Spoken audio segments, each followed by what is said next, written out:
Muy bien, ya lo dije. Llegué a hablar un tema que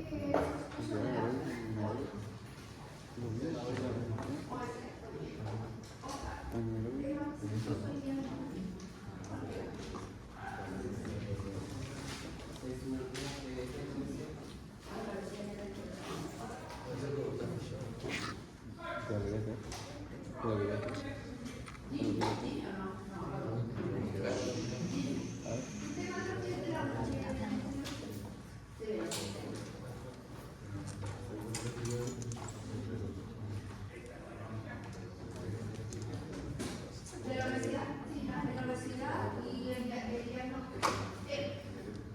Que vieron ahora en la universidad. Ya no se conoce. La relación de la pantalla. De nuestra universidad. Ya. Es lo que han dicho sobre la universidad. Chicos, les pregunto porque yo no entiendo a qué viene la clase si no viene a poner atención. Aquí viene a perder el tiempo, gasta plata en la micro, benzina aquí en el auto y no viene a poner atención. No hay freno en más, no hay freno en más asistencia. Así que el que viene, tómese la molestia de escuchar y no venga y no viene. Darío, tema que vimos que pusieron los compañeros, porque además hoy día hubo mucha bulla mientras había exposiciones, cada uno no sé qué pasa hoy día. Ñoquina, muy bien. Señorita, del celular. Usted, ¿algún tema del aula? ¿De las aulas de hoy? No, perdísimo. O sí, usted dijo un tema, pero no el suyo. La obesidad. Ya, pero ya lo dijimos, po. Está repetido. No el suyo, otro.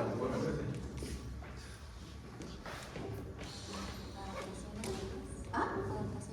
Adaptaciones agudas al ejercicio. No lo vimos como adaptación aguda, pero sí vimos adaptaciones circulatorias que son agudas. Otro, no la suya.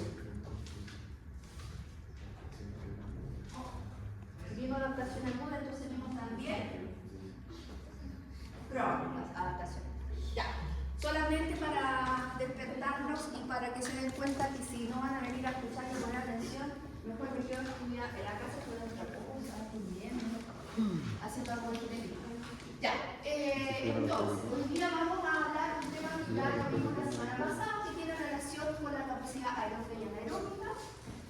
Y ejercicio aeróbico y anaeróbico es diferente a capacidad aeróbica y anaeróbica porque gracias a la capacidad aeróbica y anaeróbica nosotros podemos hacer algún tipo de ejercicio relacionado con la exposición de alguna de estas capacidades. Entonces, vamos a partir con la anaeróbica, que es la que menos vemos porque en general la capacidad anaeróbica hasta hace poco era casi vedada para los ejercicios saludables. Antes el ejercicio saludable se relacionaba básicamente con la capacidad aeróbica y la capacidad anaeróbica todos le tenían miedo porque es un ejercicio de alta intensidad, donde una persona sedentaria y además una persona con patología preexistente podría ser complejo. Nadie quería correr el riesgo, entonces todos trabajaban con capacidad aeróbica. Porque la capacidad aeróbica, Bruno, ¿qué intensidad se trabaja en la capacidad aeróbica? Alta, baja, media. Bruno, ¿usted no? Alta, baja, media. Alta, dijo. Alta dijo, la capacidad aeróbica. ¿Dijiste alta, Bruno? Sí. No, no es alta. ¿Media? ¿Cuál es? ¿Qué capacidad se trabaja? ¿Media, alta o baja? ¿Dije anaeróbica? Sí. Me equivoqué yo. Muy bien, Bruno. Estaba pensando que estaba bien. ¿Y en la aeróbica? La media. No, sí, ya, pero yo dije aeróbica.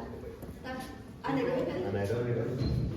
Estaba hablando de que la capacidad aeróbica es la que se utiliza principalmente en el ejercicio saludable y que nadie quiere trabajar con la anaeróbica porque la anaeróbica es de alta intensidad y de poquito tiempo o tiempos extensos solo.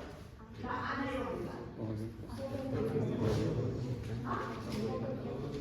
Poquito, corto periodo, intenso. Y la aeróbica baja a media, periodos extensos. Pero vamos a partir con la anaeróbica, que se supone que es la que menos trabajamos en salud, aunque cada vez entra más, porque porque dentro de la anaeróbica está el desarrollo de la fuerza. Ojo que está que la capacidad, cuando hablamos de desarrollo de la fuerza, hablamos, y anaeróbico, hablamos de ese trabajo de fuerza donde se trabaja con una carga intensa, con unos enviones, con estos sprints, y eso es anaeróbico puro. Pero si yo trabajo con fuerza que no es muy intensa, o sea, fuerza media, donde puedo hacer muchas repeticiones, ¿no es cierto? Ya está pasándose al otro lado, que es a lo aeróbico, porque ya la intensidad es mediana, ¿no es cierto? Por lo tanto, no cumpliría las características de un trabajo netamente anaeróbico. Dice que la capacidad anaeróbica es la que vamos a desarrollar con ejercicios cortos y de alta intensidad. Por ejemplo, High Interval Training, los conocidos HIIT, ¿ya? Son ejercicios explosivos, ¿no es cierto? ¿Qué va a pasar si yo trabajo a alta intensidad? Me van a aumentar las pulsaciones, la frecuencia respiratoria, voy a entrar a la zona peak, y esa zona peak es aquella zona donde me acerco mucho a la frecuencia cardíaca máxima. ¿Qué es lo que es la frecuencia cardíaca máxima?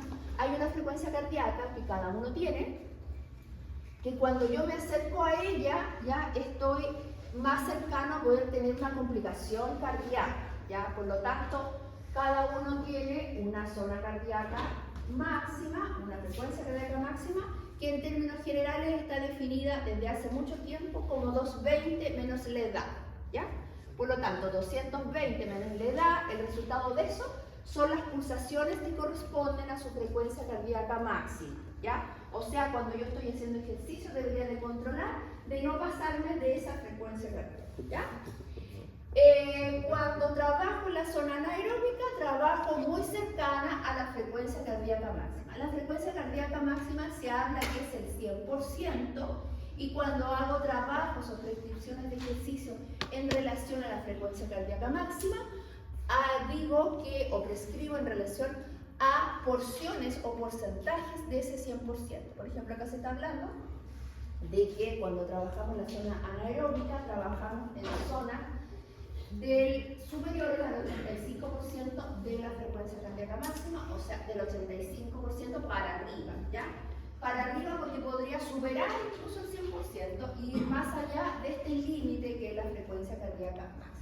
El problema que tenemos con la capacidad anaeróbica y los ejercicios anaeróbicos son que no los puedo desarrollar por mucho tiempo, porque vamos a ver más adelante de que el sustrato energético que sustenta estos ejercicios es limitado, ¿ya?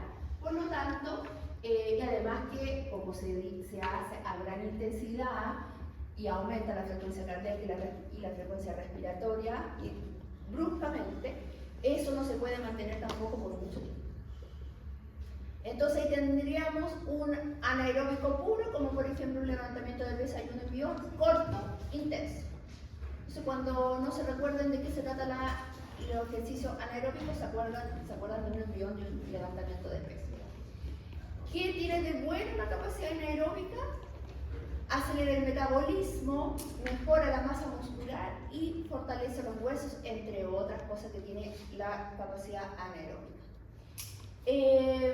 Ojo que hay una delgada línea entre lo que es aeróbico y anaeróbico. Muchas veces, en general, los deportes no son puramente aeróbicos o puramente anaeróbicos, y hay ejercicios que también no son puramente aeróbicos y anaeróbicos. Son una mezcla, ¿ya?, entre diferentes tipos de ejercicios que caen en una u otra categoría. Por ejemplo, el fútbol, hay sprint, hay momentos en que quizás la intensidad está más bien media, entonces se va a mezclar. Sin embargo, siempre predomina más uno que el otro, ¿ya? En algún deporte siempre un deporte es más eminentemente aeróbico o más eminentemente anaeróbico. La capacidad aeróbica, que es la reina de las capacidades, que incluso por sí sola define el nivel de fitness de un individuo. La resistencia aeróbica es la capacidad de llevar a cabo un esfuerzo, es de intensidad media o leve, y como es de intensidad media o leve, la intensidad o la frecuencia cardíaca no va a subir tanto, la frecuencia respiratoria no va a subir tanto, y mi organismo va a ser capaz de mantener este training por más tiempo. Entonces, cuando se me olvide cuál es algún ejemplo o cuál es el ejercicio típico de la capacidad aeróbica, me acuerdo de las carreras de fondo, ¿ya? Que son de intensidad media y por mucho tiempo. Definición. La resistencia aeróbica se obtiene a través del metabolismo obviamente aeróbico, que se va a llevar a cabo, ahí vamos a ver, a través de las células musculares, por diferentes combustiones y toda una ruta metabólica que le permite generar, ¿no es cierto?, ATP para que se pueda realizar la ejecución de la tarea. Lo importante de la aeróbica es que toda la maquinaria energética que se desarrolla para lograr obtener ATP y obtener energía para realizar el ejercicio es en presencia de oxígeno, y en el caso de la anaeróbica es sin oxígeno, ¿ya?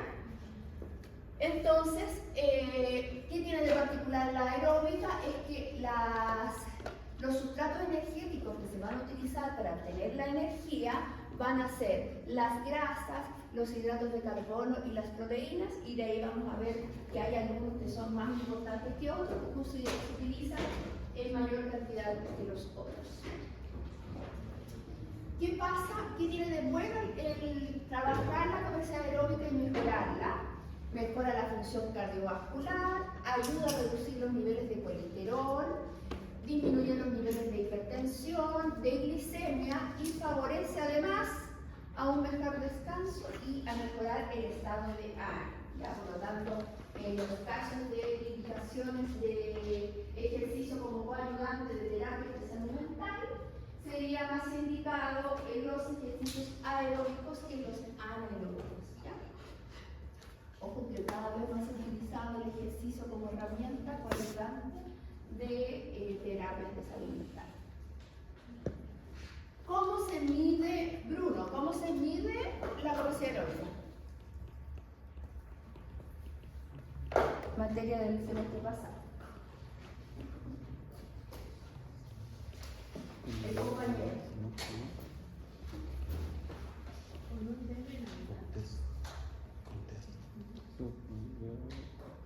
Señorita Pausa.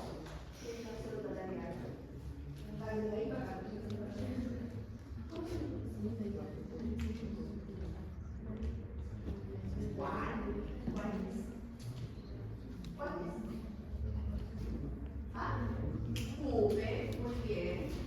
Otro test que mida la capacidad aeróbica.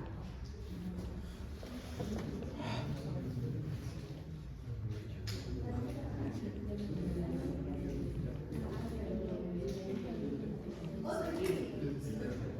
La beta, muy bien. ¿Alguien se le ocurre otro? Ah, el de la milla, muy bien. El de marcha 6 minutos, señor. El de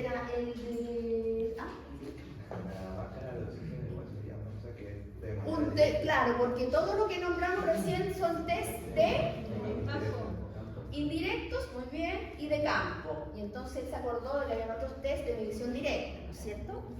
Y medición directa que es con la mascarilla, ¿no es cierto? Ya. Entonces, definición del VO2 máximo, materia pasada también. VO2 máximo, que no se lo olvide, esto es como una poesía que se tiene que aprender, esa que se aprende cuando uno es primero, que se la aprende de memoria, esto se lo tiene que aprender. El VO2 máximo es la cantidad máxima de oxígeno que puedo absorber, transportar y consumir en un tiempo determinado. ¿Ya? Los tres procesos. Absorber, transportar y consumir en un tiempo determinado. Eso es el VO2 máximo. Y yo puedo conocer cómo está mi capacidad aeróbica gracias a la medición del VO2 máximo. Y también el semestre pasado dijimos que el VO2 máximo se puede expresar de dos formas: en ml kilogramo minuto, y que se le denomina el VO2 máximo relativo, y también lo puedo expresar en litros por minuto, y a ese lo denomino absoluto. ¿Y cuál es el que expresa mayormente o mi capacidad aeróbica más real? ¿Cuál es el relativo o el absoluto? el absoluto. ¿Y ahora por qué el absoluto expresa mi VO2 máximo más real?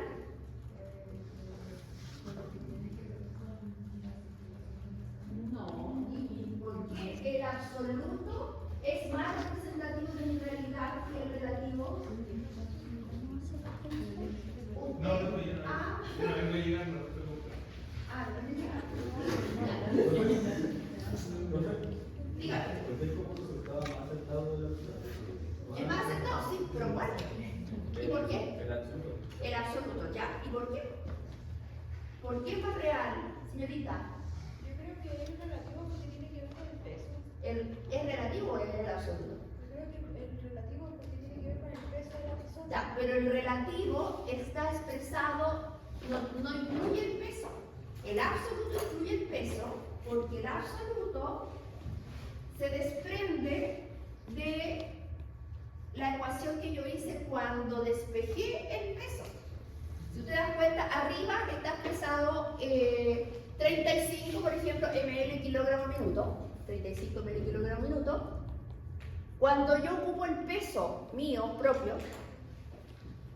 despejo el peso, entonces el 64 lo multiplico por el 35 y los kilogramos de allá se me van con esos kilogramos de allá. Por lo tanto, el absoluto incluye mi peso. El relativo no lo incluye. ¿Me entienden? Y como para poder llegar a expresarlo en litros por minuto, tuve que multiplicarlo por mi peso. Para expresarlo como relativo, no incluye mi peso. Entonces usted puede tener un VO2 máximo, 6 ocupen, le dio 35 ml y su compañera le dio lo mismo. Pero usted estaba transportando un peso mayor, por lo tanto cuando usted lo pasa a absoluto, usted va a tener mejor VO2 que ella. ¿Ya? Por lo tanto, el que es más cercano a mi realidad es el absoluto porque lo multipliqué por mi peso. Y el otro lo dejé así estándar. ¿Cómo multiplicarlo? ¿Cómo hago para llegar a litros por minuto? Multiplico por el peso, se van los kilogramos, me queda solamente expresado en ml y los ml los paso a litro, un litro son 1000 ml, entonces me da 2,240 litros por minuto, que sería de esa persona el VO2 máximo absoluto.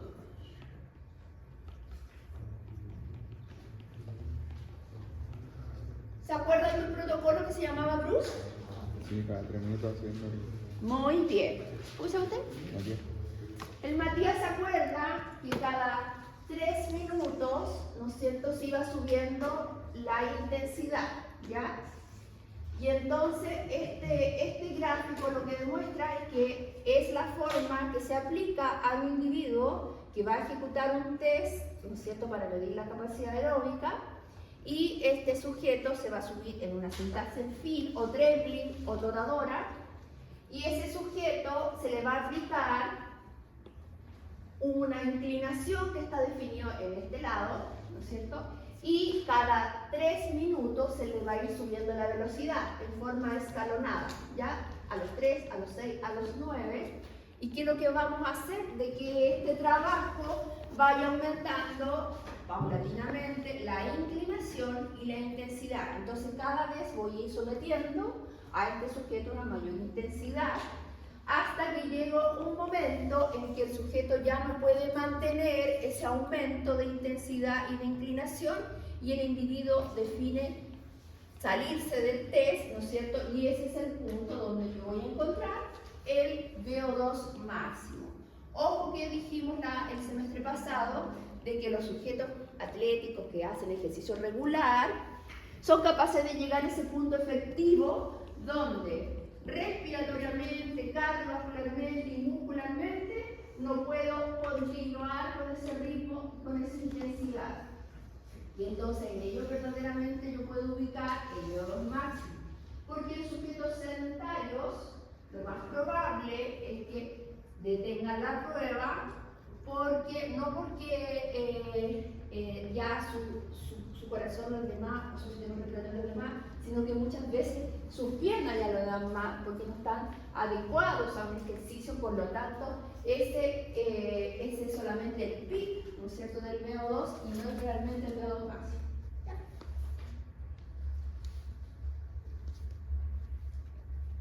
Bien. ¿Dudas, consultas para que pasemos a otro tema?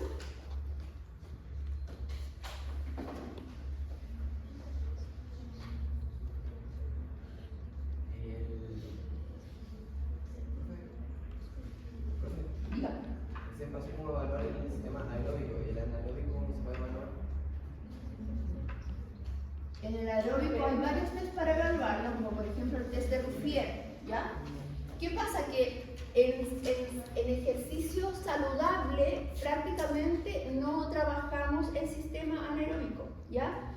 Porque nosotros podemos trabajar con deportistas, por supuesto, pero el 90% de los chilenos son sedentarios. Por lo tanto, lo más probable es que trabajemos con personas sedentarias. Por lo tanto, como no vamos a trabajar la capacidad aeróbica, no la vamos a evaluar tampoco, porque si yo no voy a trabajar un área, ¿para qué la voy a evaluar? Si acuérdense que la evaluación yo la realizo para comparar un antes y un después. Si yo voy a evaluar el equilibrio y dentro de mi programa no hice ningún ejercicio de equilibrio, ¿para qué lo voy a evaluar si no lo voy a trabajar? ¿Ya? Como va a saber cómo está nomás, pero se supone que yo evalúo las cosas que voy a trabajar. Y como dentro del ejercicio saludable solamente se trabaja lo que es el trabajo de fuerza y lo trabajamos y lo evaluamos, por ejemplo, con la RM, ¿ya? Y cuando nosotros integramos de alguna forma el trabajo y los ejercicios anaeróbicos como la fuerza, tenemos la referencia para evaluarlo con un RM o con 10 RM si estoy hablando de una persona sedentaria o una persona, ¿ya? Y el test de Ruffier, ustedes lo conocen, ¿no? El de Ruffier, ese que te saltan, se agachan, se estiran, vuelven acá y vuelven a saltar y tienen que hacer cuántas repeticiones hacen en una cantidad de tiempo. Ese es un trabajo intenso, intenso, intenso y acotado. Y ese es un test para evaluar la capacidad anaeróbica.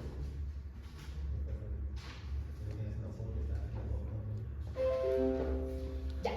Ahora, los ejercicios aeróbicos y los ejercicios anaeróbicos van a ir por rutas energéticas distintas. Además, ya sabemos de que uno es en presencia de oxígeno y otro es en ausencia de oxígeno. Entonces, vamos a hablar sobre los sistemas energéticos en el ejercicio físico.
Eso no entiendo porque acá parece que sí tiene peso, pero acá no. Dice que en el azul.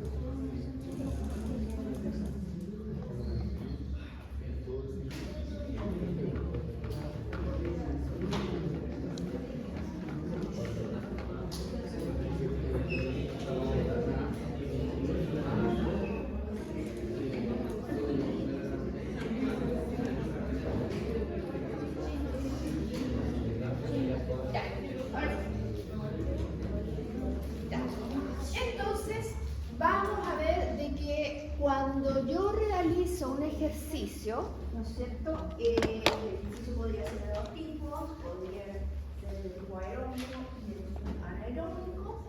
Y la génesis de este ejercicio, nosotros sabemos de que nosotros primero viene un impulso, ¿no es cierto? Que yo puedo, que puede ser un impulso motor que se dé debido a una reacción. ya a un reflejo, o debido a que yo genero ese impulso porque quiero mover el pie, la mano, un segmento corporal. Y ese impulso nervioso viaja, ¿no es cierto?, hace sinapsis a través de las neuronas y llega a una motoneurona que se relaciona con un músculo y que produce un movimiento. Eso lo tenemos claro, ¿no? ¿Sí o no? Entonces, ¿de dónde sacamos la energía para la realización del ejercicio físico y cómo utiliza el cuerpo humano esa energía para llevarla a cabo? Porque yo entiendo la historia del impulso nervioso, que es el que lleva la información, ¿no es cierto? El impulso es la información, pero no es la energía. Es simplemente la información para que, ¿no es cierto?, se relacione estos conductos nerviosos, ¿no es cierto?, se relacionen con el músculo que se va a tener que mover. Pero ¿de dónde sale la energía para que este músculo se mueva? Del ATP. Muy bien. Entonces, sabemos que no solamente pensar que quiero mover un músculo, sino que además ese músculo tiene que sacar energía de algún lado para moverse. Entonces, ¿cómo llegamos a obtener ATP? Entonces vamos a retroceder un poquito, saber de que hay la principal fuente de ATP van a ser los alimentos, ¿ya? Y la cantidad de energía o la capacidad energética que tiene cada alimento va a depender de la cantidad de calor que es capaz de liberar. Por eso que hablamos de kilocalorías, ¿ya? La energía y esa cantidad de calor que un alimento es capaz de liberar se expresa en kilocalorías. Y fíjense ustedes que 1 gramo de grasa cualquiera es capaz de liberar o de producir 9 kilocalorías de energía, y 1 gramo de hidrato de carbono solo produce o libera 4 kilocalorías. ¿Ya? Por lo tanto, al revés, si yo me como 1 gramo de grasa, voy a aumentar 9 kilocalorías en mi organismo, y si me como 1 gramo de hidrato de carbono, voy a aumentar solo 4 kilocalorías. Al revés, para poder metabolizar, oxidar, gastar 1 gramo de grasa, voy a tener que hacer el doble de ejercicio que tengo que hacer para metabolizar, gastar y oxidar 1 gramo de hidrato de carbono. ¿Ya? Entonces el hidrato de carbono es mucho más difícil que la grasa. Más fácil. Más fácil porque yo lo elimino el óxido totalmente cuando camino 4 kilocalorías. Para metabolizar y oxidar 1 gramo de grasa tengo que caminar el doble de lo que caminé para gastar el hidrato de carbono. ¿Sí? Ya. Entonces, las principales fuentes de energía, ¿no es cierto?, van a ser los hidratos de carbono, las grasas y las proteínas. Sin embargo, en el sentido de sustrato energético para realizar el ejercicio, las proteínas solo aportan entre un 10 y un 15% de la energía necesaria para el ejercicio. El primer sustrato energético dador de energía durante el ejercicio, ¿quién será? El primero, ¿qué se le ocurre? Los carbohidratos. Cuando yo empiezo a trotar, digo, me voy a levantar temprano a las 8, voy a salir a trotar el día domingo. Entonces, los primeros 5 minutos, 10 minutos, 15 minutos, 20 minutos, estoy gastando hidratos de carbono, son de primera disponibilidad y generalmente andan circulando. Cuando yo me despierto en la mañana, ayuno, no he comido nada, se dice que es mucho más efectivo porque empiezo a recurrir efectivamente a las grasas, porque cuando yo me pongo a trotar y tomé desayuno y me comí, no sé, un pan, entonces lo que estoy quemando es el pan que me acabo de comer, porque el hidrato de carbono siempre se mantiene más tiempo circulando, por lo tanto como anda circulando, no está depositado y almacenado, es lo primero que uso, ¿ya? Por lo tanto el hidrato de carbono es el que más se utiliza. Luego que ya me gasté todos los hidratos de carbono que andan circulando, empiezo a echar mano a las grasas. Entonces después de los 20-30 minutos que estoy haciendo ejercicio continuo de intensidad moderada, recién empiezo a utilizar como sustrato energético las grasas. Y ya cuando se me acabaron las grasas, que eso tiene que partir demasiado, es casi una carrera de fondo de 4 horas, empiezo a utilizar las proteínas, y eso es problemático, porque las proteínas, ¿qué es lo que son las proteínas? ¿Dónde están almacenadas las proteínas? ¿Qué empiezo a destruir para sacar proteínas? los músculos. Entonces yo es poco saludable que empiece a comerme los músculos a poder utilizarlo como sustrato energético. Bien. La unidad básica de energía para la acción muscular, como dijo acá la compañera, es el ATP adenosin-trifosfato o trifosfato de adenosina, ¿ya? Entonces, cuando se produce la degradación, ¿no es cierto?, de los sustratos energéticos, que los principales son los que están ahí arriba, finalmente se libera ATP y este ATP, ¿no es cierto?, actúa en la contracción muscular para que se pueda producir el movimiento. Entonces la energía para producir la información viene por un lado, pero la energía viene por el ATP gracias a los sustratos energéticos que principalmente están dados por los alimentos. Ya, entonces ojo acá, que dependiendo de la intensidad del ejercicio, de la duración del ejercicio y la cantidad de sustratos que tenga almacenados, nuestro cuerpo va a optar por seguir una de estas tres vías para obtener energía. Tengo tres vías, dos que son anaeróbicas y una que es aeróbica. ¿Ya? Las dos anaeróbicas, le voy a poner diferentes nombres porque tienen las dos, todas tienen varios nombres y significan lo mismo, entonces cada vez se los voy a nombrar diferente para que sepan que existen diferentes nombres para nombrar. Tenemos la primera anaeróbica, que es el sistema ATP-fosfocreatina, la segunda anaeróbica, que es el sistema glucolítico, y la tercera, que es aeróbica y única, es el sistema oxidativo. ¿Ya? Tengo tres vías que las voy a nombrar en el mismo orden, pero con diferentes nombres.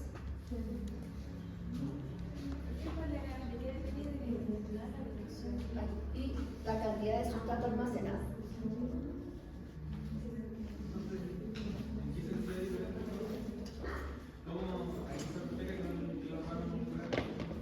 Lo que pasa es que ahí aparece la primera como ATP fosfocreatina y en otro lado te la voy a decir como aláctica.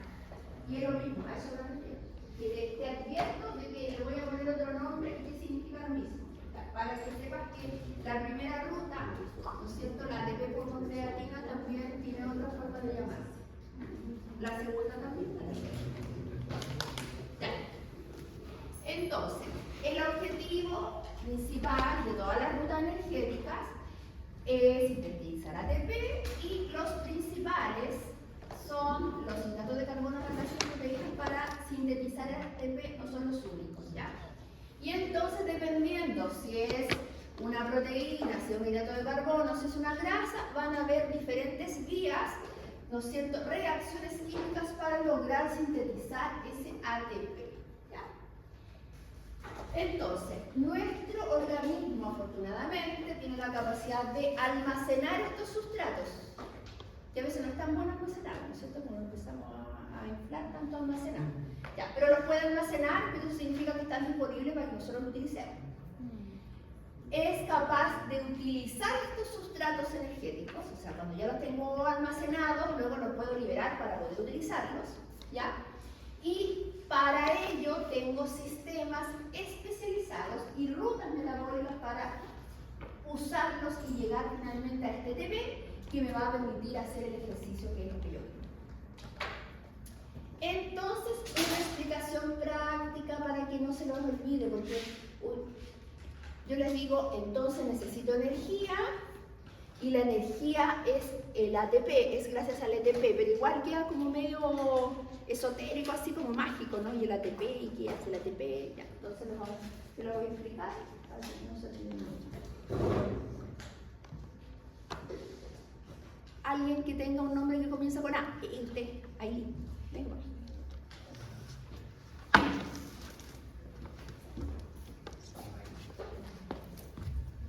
¿Con T? ¿Quién comienza con T? ¿Apellido con T? Que nada. No hay T. Tosca.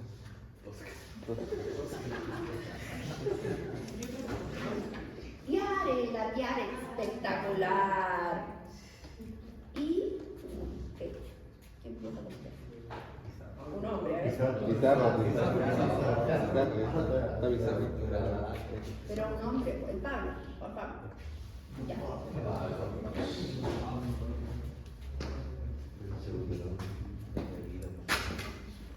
Ya, entonces, ¿qué pasa? Tengo el ATP, la adenina, la tiamina y él va a ser el fosfato. ¿Ya? ¿Y qué pasa? Que tengo trifosfato, por lo tanto el Pablo vale por 3. Él vale por 3. ¿Ya?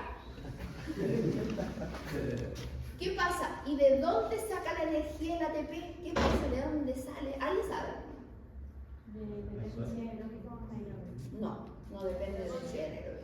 ¿De dónde sale la energía? Sí, pero ¿de dónde? Sí, prácticamente. Sí, pero yo ya tengo el ATP, todo eso que me han dicho es la ruta para llegar a esto. Ya tengo el ATP, ahora ¿qué hago con el ATP para que me dé energía? ¿La mitocondria? ¿Qué hace la mitocondria? Energía o la ATP. Energía, hace la energía. ¿Cómo hace la energía? Se sienta y hace. A través de entran 3 totales. Pero ¿cómo? Acá tengo el ATP, ¿qué hago con este ATP? ¿De dónde saco la energía? ¿Los aprieto? ¿Qué los hago? Los pesco. Pero la glicólisis es un mecanismo por el cual voy a obtener ATP. Pero ya tengo el ATP acá. ¿Cómo? ¿Qué separa? Por ahí va. Viene esa, que es una enzima. Ustedes saben que las enzimas son proteínas y que sirven para catalizar las reacciones, ¿no es cierto? Para acelerar. Entonces viene una enzima que se llama ATPasa. Y la ATPasa es la que corta. Viene la enzima ATPasa, entonces viene la ATPasa. Soy yo. Y entonces tómese de las manos todas, los tres. Ya, acá debería tener 3 Juan Pablo. Ya, entonces vengo yo y parto a Juan Pablo le dejo un fósforo, un fosfato, perdón, y dejo los otros 2 para este lado. Entonces, supongamos que te fuiste con un fosfato y quedaron 2 fosfatos acá. Y esa acción de la ATPasa, cuando rompe ese enlace, eso libera energía. Y esa es la energía que va a actuar sobre la contracción muscular, sobre los filamentos que produce la contracción muscular, que me imagino que ustedes ya lo han visto.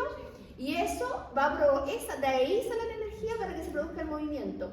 Entonces, ahora, este fosfato va a quedar solito y van a quedar 2 fosfatos para acá. Entonces ahora ya van a cambiar de nombre, ya no se van a llamar ADP, se van a llamar ADP.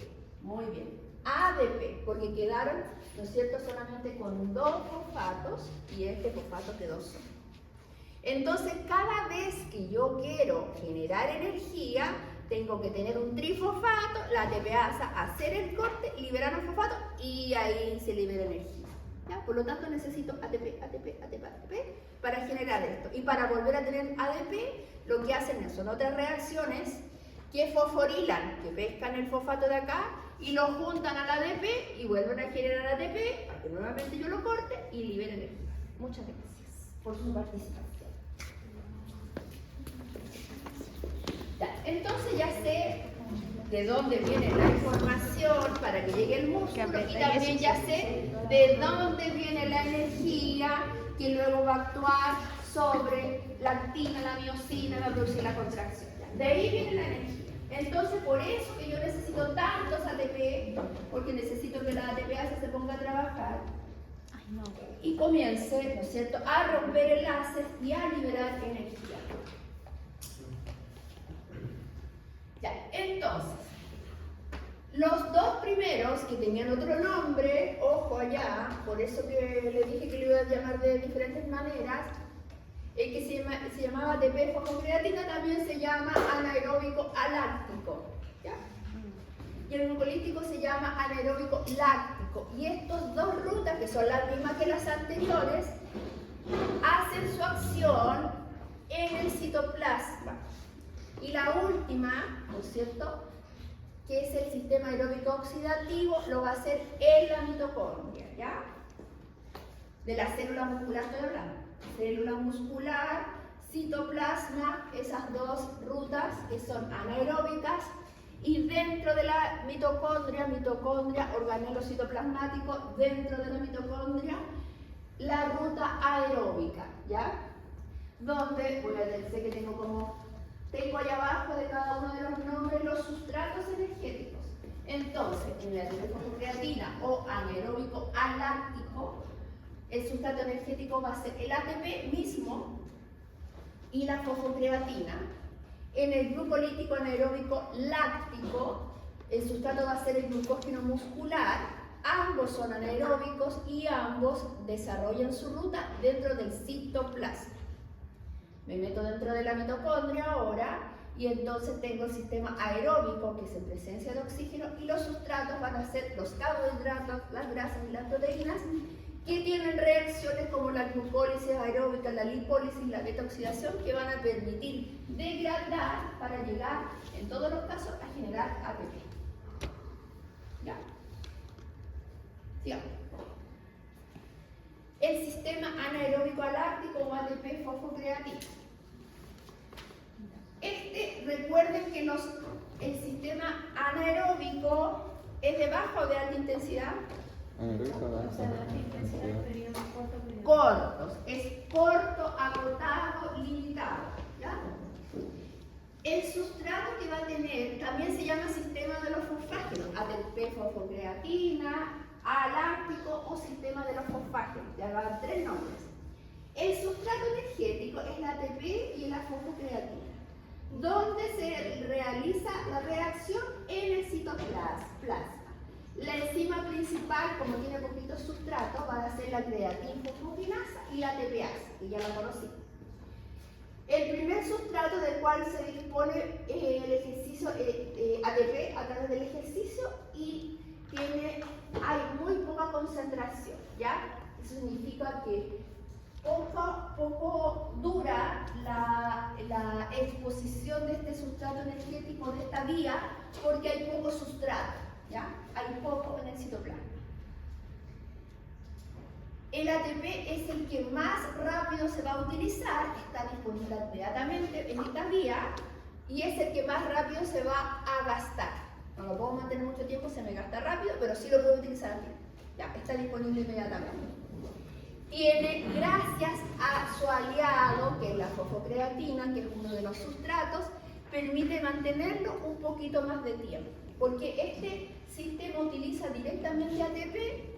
Entonces, como ya está el ATP listo, en los otros, por ejemplo en el aeróbico, tengo que partir de la grasa, degradarla, hacer pasar toda la historia hasta llegar al ATP. Acá ya tengo el ATP disponible, por eso que es rápido, ya está listo. Viene el ATPasa, corta, libera energía, rápido. Y además tiene un ayudante que es la fosfocreatina, que va a ayudar, vamos a ver ahora, a generar ATP rápidamente. Entonces está disponible rápidamente, pero se gasta rápido porque el ATP y la fosfocreatina hay poca disponibilidad. La potencia energética corresponde al concepto de rapidez para generar energía. Potencia energética, qué tan rápido una ruta metabólica es capaz de generar energía, ¿ya? O generar ATP. Entonces, esta dijimos que era rápida o era lenta. Rápida. Entonces, este sistema anaeróbico aláctico o sistema de los fosfágenos o ATP fosfocreatina tiene una alta potencia energética, porque aquí no tiene el ATP disponible o pesca la fosfocreatina, que vamos a ver cómo le ayuda a generar ATP rápido. Alta potencia energética. Y la capacidad energética es el concepto que indica la duración, ¿no es cierto?, que un ejercicio puede mantener a expensas de esta fuente energética. Dijimos que estaba de disponibilidad inmediata, pero duraba poco. Entonces, la ruta metabólica va a permitir que los ejercicios o esta ruta metabólica o este sustrato energético van a tener una baja capacidad energética. Alta potencia, porque está disponible inmediatamente, baja capacidad porque dura poco. ¿Estamos? Este es el sistema anaeróbico aláctico. Entonces, este sistema anaeróbico aláctico va a tener un pic de producción de ATP, que significa que inmediatamente empezaron a generarse ATP, porque incluso ya habían ATP listo y la ATPA se empezó al tiro a hacer los cortes. Sin embargo, el pic, cuando está en todo su esplendor generando ATP, es de los 5 a los 10 segundos desde que se inició el ejercicio. ¿Ya? No significa que a partir de los 5 y 10 segundos recién se van a empezar a generar ATP, sino que la máxima expresión de producción de ATP se da entre los 5 y 10 segundos, o sea que tiene una alta potencia energética. ¿Ya? Periodo de tiempo de uso de este sistema en que se produce la mayor cantidad de ATP posible por esta vía, y es con el ejercicio de alta intensidad, es que yo utilizo esta vía energética. El límite de producción de ATP me va a durar, esta producción de ATP, gracias al sustrato energético que hay, de solo 20 a 30 segundos, no me dura más. Por lo tanto, tiene una baja capacidad energética. ¿Ya? O sea, hasta los 20 segundos usted va a estar haciendo ejercicio gracias a esta ruta metabólica. ¿Ya? Y el tiempo de regeneración, o sea, cuánto se va a demorar a que los sustratos energéticos se repongan para yo nuevamente echar mano a este sustrato, de 3 a 5 minutos para que la fosfocreatina se recupere, que es el aliado, ¿no es cierto?, para poder generar energía a través de este sustrato. ¿Ya? 3 a 5 minutos. Entonces, si yo hago un LRM, yo tengo que esperar, ¿no es cierto? Este es un típico de un trabajo de un envión de pesa, ¿ya? Porque eso dura apenas unos segundos, tiene que estar disponible inmediatamente y de corta duración porque dura poco, ¿ya? Por lo tanto, esta es la ruta metabólica que utilizo. Cuando hago un RM deberían ser también bien esta. Entonces, cuando yo digo que tengo que esperar un periodo, cuando hago un RM y no le echo usted y tengo que subir el peso, no puedo hacerlo inmediatamente porque tengo que recuperar la musculatura y porque tengo que recuperar los sustratos energéticos, porque si no, ¿de dónde voy a sacar energía para poder hacer este trabajo? ¿Ya?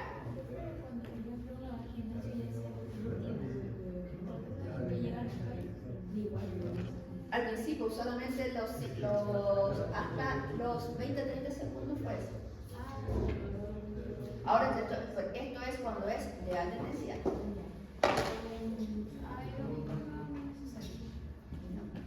O sea, el aeróbico algo te va a dar esto porque esta energía está disponible inmediatamente y la otra se demora un poco más, entonces se va como acoplando. ¿Eso se considera como anaeróbico?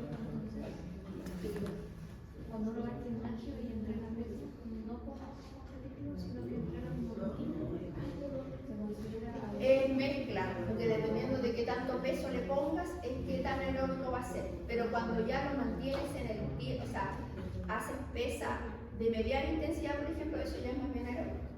Pero si trabajas así, peso pesado, como he visto a algunos trabajando, entonces ahí ya es anaeróbico.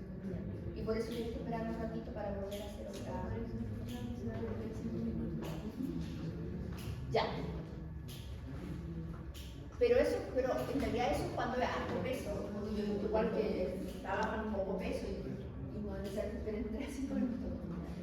Ya. Sistema anaeróbico aláctico. Cuando lo comparamos con las otras rutas, este es el primero, y aquí con esto voy a terminar. Yo puedo decir que el aláctico o el sistema fosfocreatina o el sistema de los fosfágenos es el de mayor potencia energética y el de menor capacidad energética. El de mayor potencia porque el tiro está disponible y es el de menor capacidad porque dura poquito. Y simplemente esto para que lo voy a dejar motivado, para que alguien lo busque en algún lado y cuando lo vuelva a pasar a la próxima clase lo entienda. Ahí tenemos, tengo a la Alina, al Pablo y a la Tiare ahí, ¿se acuerdan? Entonces vino la miosina tepeasa, cortó un fosfato y lo dejó en ADP y el fosfato solo, ¿no es cierto? Y cuando se produjo esto, se liberó energía para la contracción muscular. Entonces este ADP quedó ahí solito circulando. Y recién yo decía, estamos viendo el primer sistema energético que tiene un aliado que es la fosfocreatina. Y el aliado va a ser ¿para qué? Para prestarle fosfato, porque esta creatina está unida a un fosfato, eso se llama fosfocreatina. Entonces viene otra enzima, que es la creatinquinasa citoplasmática, porque todo lo que estoy hablando se realiza en el citoplasma. Entonces esta fosfocreatina que iba pasando casualmente por acá, se encontró con la creatinquinasa, excindió, la partió, tiró la creatina para acá y tiró un fosfato para acá, y entonces se juntó con esta ATP y formó una ATP. Y viene nuevamente la miosina ATPasa, libera un fosfato, libera energía entonces y ayuda nuevamente a la contracción muscular. Esta creatina que quedó guachita acá, cuando actuó la creatinquinasa citoplasmática, entró a la mitocondria, se encontró con una ATP, que de ahí se lo voy a mostrar de dónde venía, vino nuevamente una ATP, una miosina ATPasa, rompe la ATP, forma, libera un fosfato, y esta creatina que iba circulando para acá, la fosforila, y entonces queda en una fosfocreatina que nuevamente es liberada al citoplasma y nuevamente va a quedar disponible para que libere un fosfato y vuelva a generar ATP, ¿ya? Esto se realiza en el espacio intermembrana de la mitocondria, y de aquí hay un pool de ATP que está dentro de la mitocondria que está generando ATP, que permite que aparezca este ATP por acá para poder liberar este fosfato y fosforilar la creatina y generar fosfocreatina para seguir apoyando este sistema que es de los fosfatos. ¿Vale? Dudas, consultas. Nos vemos vayan estudiando porque la materia no está fácil, ¿ya? Así que vayan estudiando y vengan a clase a poner atención y no a sentarse a presentar, ¿ya? Profe, por ejemplo aquí yo no entiendo la relativa con la absoluta, porque de repente el peso de la relativa ya no está, no entendí cómo... No está porque, mira, imagínate que tú hiciste el test de Cooper, ¿Ya? y tu resultado te dio 35 ml kilogramos minuto, ¿sí? ¿Ya? ¿Ya? Imagínate que te dio eso, ¿ya? Este es tu resultado, Aline, ¿no? No. ¿Tú? ¿De cuánto? Ashley. Ashley, ya, Ashley. Te dio ese. expone la otra semana. A ver, si me preguntaron, 3, 4, 5, 6, 7, 8, 9, ¿sí? Ya, entonces te dio eso. Para yo pasar tu VO2 relativo, porque tu VO2 relativo no me dice 35, no me dice mucho. Me dice que te dio 35, pero a ella le puede dar 35 y a ella también le puede dar 35. ¿Ya? Entonces, ¿yo qué es lo que hago? Pesco tu peso corporal. ¿Ya? Pongamos que 64 kilogramos. Cuando yo multiplico el 35 con estos kilogramos de acá, con estos 64, esta unidad se va con esta unidad, porque una queda arriba y la otra queda abajo. Se van, se eliminan. ¿Cómo se llama? Se simplifican. Sí. Ya. Entonces, ahí desaparecen los kilogramos. Entonces ahí sería la relativa, como que se... O sea, esa es relativa, y cuando le saco los kilogramos la voy a pasar a absoluta. Ya. Porque en la absoluta no hay kilogramos, simplemente hay ml y... Ya entendí, ya. ¿Sí? Entonces, y los ml lo paso a litros por Sí. minuto, ¿sí? Entonces lo que hago es sacarle esa unidad de peso, de kilogramos, porque se van, porque una queda arriba, otra abajo y se eliminan. Tiene un nombre eso en matemática, no me acuerdo, pero eso Sí, se van, ¿no es simplifica. cierto? Sí, no es otra cosa. Sí, sí. era... Se eliminan, no sé. Sí, ya. ya tiene Eso, nombre. Sí, eso, se van, entonces por eso ya no me queda. Entonces, ese valor es más cercano a ti, porque el 35 era para todos, pero ese 35 por tu peso es para ti. Y es Sí. absoluto y es más cercano a tu valor. Ya, gracias.